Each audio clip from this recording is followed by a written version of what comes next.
Thanks for inviting us in. It's 11 o'clock and we begin tonight with breaking news. A shooting inside of an assisted living facility on the east side of Indianapolis, leaving one person dead and another injured. We've got Logan Gay live for us tonight. So Logan, what have you learned?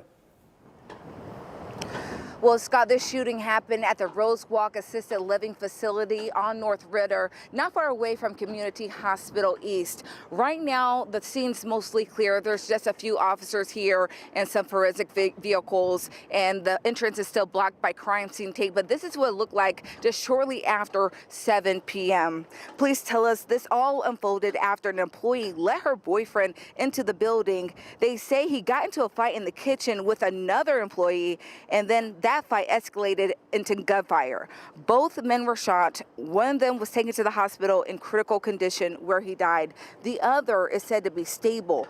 Right now, we're working to learn which of the men involved died and who fired the shots. Police believe this was a targeted incident and there's no danger to the public. Police asked the facility on our behalf what are their visitor protocols, and they declined to answer any questions from the media citing their protocols, their media protocols. Scott? All right, Logan Gay reporting live here in Indianapolis. Thanks so much. We're going to follow this story for you overnight. You can find every breaking development on Sunrise tomorrow morning, starting at 4 o'clock. Angela? Scott, we had a few showers today, but the week off to a very mild start, made it to 61. But behind the showers, we have cooler air, and we are feeling that weather pattern change right now. Already down to 40 in Lafayette, 43 Indianapolis, 48 Richmond and Columbus, and 45 degrees in Bloomington and Bedford. Temperatures by early tomorrow morning under clearing skies, upper 20s and low 30s. It will be dry for the rush hour on Tuesday. The Tuesday afternoon forecast about 20 colder than what we had today. That puts, with sunshine, highs 40 to 45 degrees. There is a big weather system that will move from west to east across the country this week. I'm tracking that in the full forecast. All right, we'll talk about that in a little bit. Angela, thanks so much. We've got so much to monitor this week. Temperatures will be in the teens, chances for flurries. Make sure you've got our WTHR weather app as you make your holiday plans. That way you can use the interactive radar and check out the weather blog. It's a free download in your app store.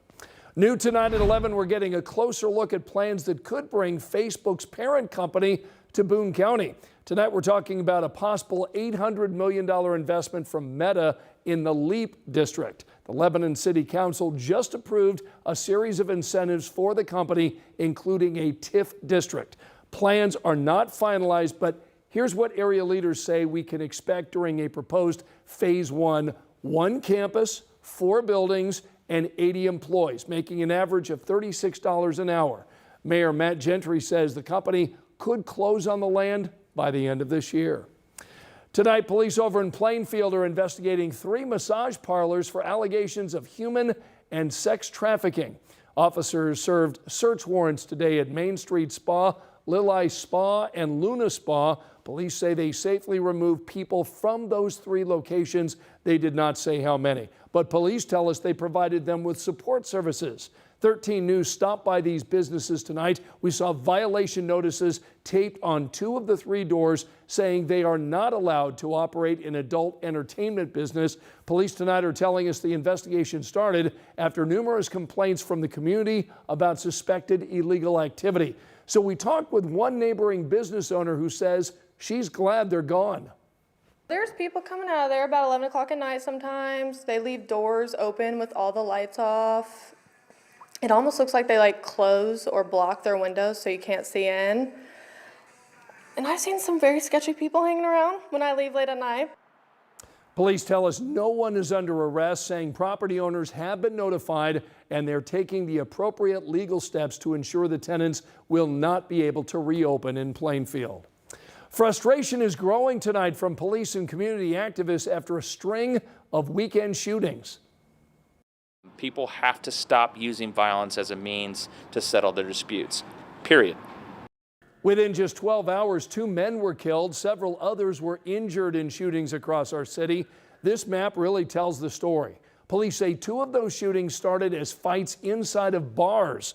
Chief Bailey tells us his police department has increased patrols, but he says that really isn't enough. In fact, he says people in the community need to do their part. Reverend Charles Harrison with the Indy 10-Point Coalition agrees. And accountability is a deterrent for other people who might think about using violence if they know the consequences are going to be severe. You need to be able to be a voice of reason. You need to stop things from escalating. You need to control yourself. Police tonight confirmed they do have leads in many of these shooting investigations, but they always urge anyone with information to come forward. You can call IMPD, you can call Crime Stoppers, and remember, you don't have to give your name. Tonight we're getting ready for Downtown Indy Inc. Circle of Lights presented by IBEW 481, and so are emergency responders. The Circle of Lights isn't the only event on Friday night. You've got a Pacers home game, high school football championship games taking place over at Lucas Oil Stadium. So there are going to be tens of thousands of people all downtown. And now IMPD and IFD are laying out their plans to make sure everybody stays safe and has a good time. Officers will be actively assisting with traffic flow to help everyone reach their destination safely and efficiently. Please exercise caution and watch for officers directing traffic at intersections. Be mindful of road and interstate closures and plan your route in advance. Once again, be patient if you're coming downtown. Want to let you know that this year the stage for Circle of Lights is on the north side of Monument Circle, so that means you'll have to enter from the south or on either side of Market Street. Now, all that said, don't wait to make your plan. Be prepared to get downtown early and stay late. And remember to join us on Monument Circle Friday evening as we all get ready to flip the switch. Circle of Lights gets underway at 6. If you can't join us in person, make sure to tune in to watch it live right here on Channel 13. Here's a look at the other stories making headlines right now. Tonight, a former Avon teacher is out of jail after making his first court appearance. Kayvon Emtiaz is facing 14 charges, including child solicitation and possession of child pornography. A statement from Avon Schools says district leaders are not aware of any allegations connecting the charges to Avon students. Emtiaz is expected to be back in court next month. His trial is set for February. Tonight, IMPD has a new resource for its victim assistance unit, a therapy dog named Grace Luna. The unit is dedicated to helping Hoosiers who experience trauma. It has 2 other therapy dogs. Grace Luna is trained in specialized therapy commands and has been socialized to provide comfort for people affected by violent crime. Tonight, charges are expected against a man who drove off a casino parking garage in Evansville. That's according to police. They say the car went off the Bally's parking garage and into a conference center. Investigators tell our NBC affiliate in Evansville the driver was the only person inside the car and he was driving recklessly. The driver is expected to be okay. We've got a warning tonight for drivers on the east side of Indianapolis. Part of Arlington Avenue is shutting down next week while crews complete work on the Dig Indy tunnel system.